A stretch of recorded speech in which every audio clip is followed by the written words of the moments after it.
You can see it, right? Yes. Okay, good. So contrast modulated responses across brain regions, a focus on VISp and CA1.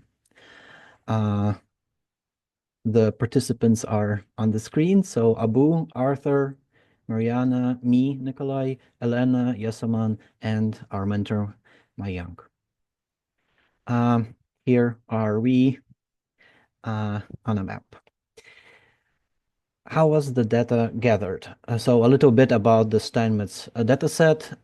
It was done by giving the mouse a decision, a task that it needed to make. It needed to pick between two different contrast circles, and it needed to see which one is higher contrast. The recordings were taken by neuropixel probes from the left side. And on the side, you can see the visual field of the mouse with the three screens and the monocular and binocular visions. So we have brain responses from different brain regions. We have different cell types. We have different contrast levels, and we have also recordings of movements of the mouse. So that would be the movements of the wheel that the mouse is using to do the choosing. First of all, we worked along different paths of analysis, and it was a broad analysis tree, so to say. And this is a representation of our first steps. So we plotted PSTHs, and here are presented PSTHs from the visual core, from VISp, and from CA1. And we can see that there are differences at moment time 0.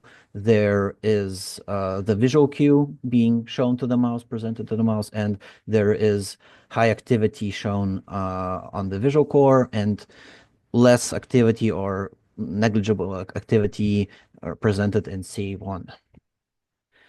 Next, my colleague Elena will explain how we tried and did analysis with clusterization of the neuron types in different brain regions.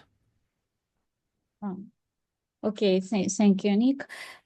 So we have very complex task to define different types of units. We don't call it neurons because we measure it by neuropixels. How many different types of units can we define in our data? Because you know that in such brain regions like visual cortex, hippocamp, or prefrontal cortex, which take a very important part in decision-making process. There are from 40 to 60 different types of neurons, and people know how to define it by chemical methods, and we try to find approach how to define it by analyzing their electric activity. So we check the distribution of whole neurons of 22 sessions. It's more than 19,000 neurons, and find out the distribution is multimodal. At first view, it looks like bimodal, but we try to apply different methods to find out how many components are there. And we focus our attention in hippocamp, visual cortex, 2 areas in visual cortex, and prefrontal part, ASA and MOS. And we tried different methods of analysis and PCA and Camin and so on. But in our case, Gaussian mixture model was not bad. So we could define more type of distributions and other methods. We check number of clusters with Akaki information criterion and Bayesian information criterion, try to combine it, find, no, rotate all data and find out that, for example, in CA1, we can detect about 7 different type neurons by trough to peak time. Trough to peak, it's time of spike. We measure it in microseconds, and there are very thin spikes, and it's usually connected with interneurons and some waves which are more width, which are associated with pyramidal neurons. So using this approach, we find out different types. And next slide, please. But this graph, very fun looking, it shows us that proportion of these waveform spikes are different in different regions. They are not the same.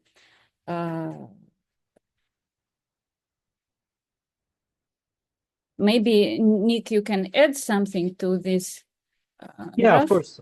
So we can see that the visual cortex has similar proportions when the hippocampus has very different proportions. Like CA3 has a big group of neurons in the 400 microsecond width region, and like DG has another group in 600 and so on. So basically, they are spread out along the hippocampus in different subregions.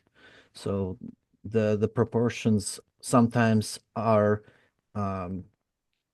correlated or similar in the nearby regions, subregions, and sometimes it's very different.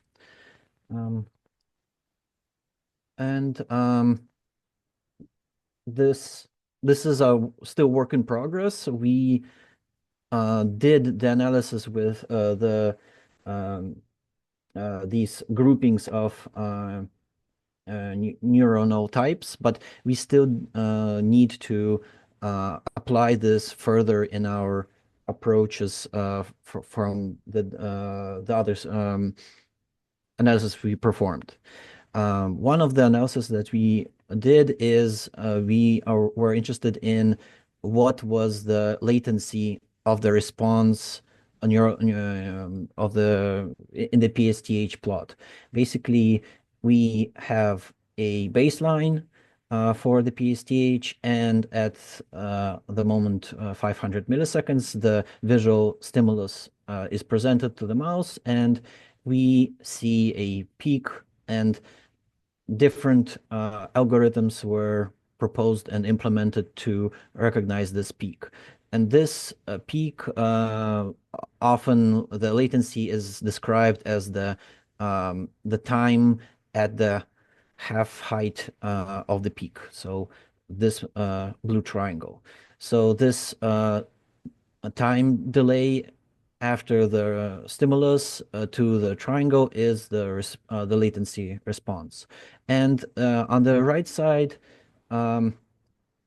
is presented some of the data that we did with this, well, an older version of the analysis. This is a bit outdated, but still we can see that there are a number of brain regions with differing latencies, which is interesting because we can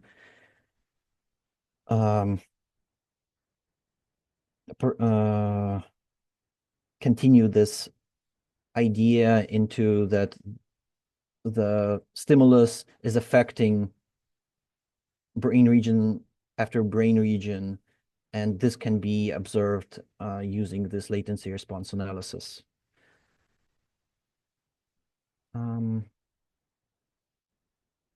Arthur, can you continue, please? Yeah, okay. Nice to meet you all. Nice to be here. My name is Arthur. I'm from Brazil, and I will continue now. So, how stimulus movement modulates neuronal activity? We begin here by summarizing the key outcomes across all sessions analysis. First, we observed sessions variability. The number of CA1 neurons per session ranged from 20 to 190 with a mean of 60.9 neurons per session. This affects the coding fidelity and interpretability. Choice decoding, so which involves predicting the animal's left or right decision, peaked at 82.1% in session 13, showing that CA1 contains behaviorally relevant information. About temporal decoding, on the other hand, yield hide errors on average by 43 trials, suggesting CA1 doesn't encode trial identity or time robustly. For contrast response dynamics, the strongest correlation appeared at 150 to 300 milliseconds post stimulus, matching early visual system latencies. And for lastly, using UMAP to visualize neural dynamics, only 35% of sessions shown clear trial progression, suggesting internal state drift, not stimulus encoding alone. And at final, we put here only the analysis summary to, you see the 39 sessions don't have the CA1 recording, only 20 sessions by the 39. The mean CA1 neurons and the mean choice accuracy, I will explain later. That's for me, please. Okay. So let's now focus on the models used to decode the information from CA1 population activity, because at the previous slides I shown some overview by our findings. So the decoding models we use is K nearest neighbor, so KNN. This is a non-parametric algorithm that predicts based on the distance in feature space for each test trial. It looks at the closest trial in neural activity space and takes a majority vote of our average. It's easy to implement it and doesn't require training, but it's suffering high dimensions, especially with noisy neuronal data. We use it linear regression. We use this to decode the trial number as the continuous variable. It fits a straight hyperplane from population activity to trial identity. And we use it PCA plus the linear regression.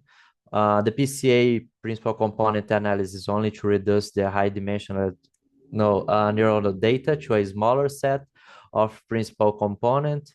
Of the variance, we keep it 95%, and use it the linear regression like I previous said. We have some K metrics on these tables and some major findings I previous said about poor temporal coding, what is the ideal error of trials to make this conclusion. and the other conclusions I said previously. So to explore the CA1 cells behavior, we make some examples here. So robustly encodes choice mean of 63.2% of accuracy. So the CA1 neurons predict the mouse left or right choice is significantly better than chance. So more than 50%. The peak accuracy, like I said, 82.1 in session 13, suggests near perfect decoding in some cases, and weak trial sequence codings, 18.5 trials error. Best session could only predict trial number with this number, so implies no stable trial counter representation, the same of time. Here we put the firing rate variability of CA1 in all the time task. And we found linear regression with more, with a best result by nonlinear decoding, like you see here by the average error. You can pass, Nick, please. So here it's only to show the graphs about the PCA, the CA1 firing rate distribution, the population activity heat map by Z-score activity.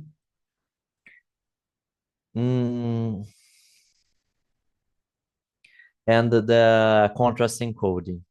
Here at the right of the slides, we put the results we found.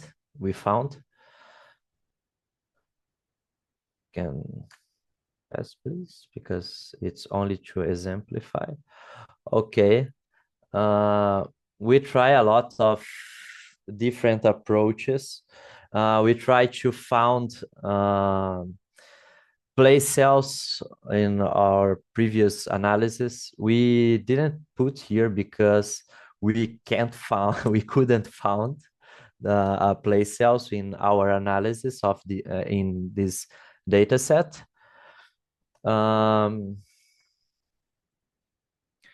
So we used the UMAP to trial progression in neurospace, and about future research, the future analysis, we will try to make the same analysis about temporal dynamics of all the hippocampus. So use not only the CA1, but CA3, trying to entorhinal cortex to describe better the paths to this kind of encode of the hippocampus, and try different approaches to find some place cells, and trying different approach to trying to map this encoding by the hippocampus and prove the temporal dynamic it's not it's not so poor in our analysis, and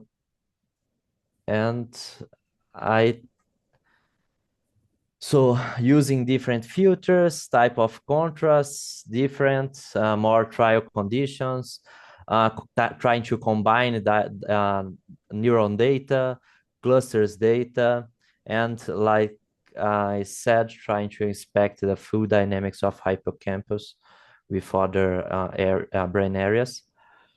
And I think I'd like I would to also thank. add.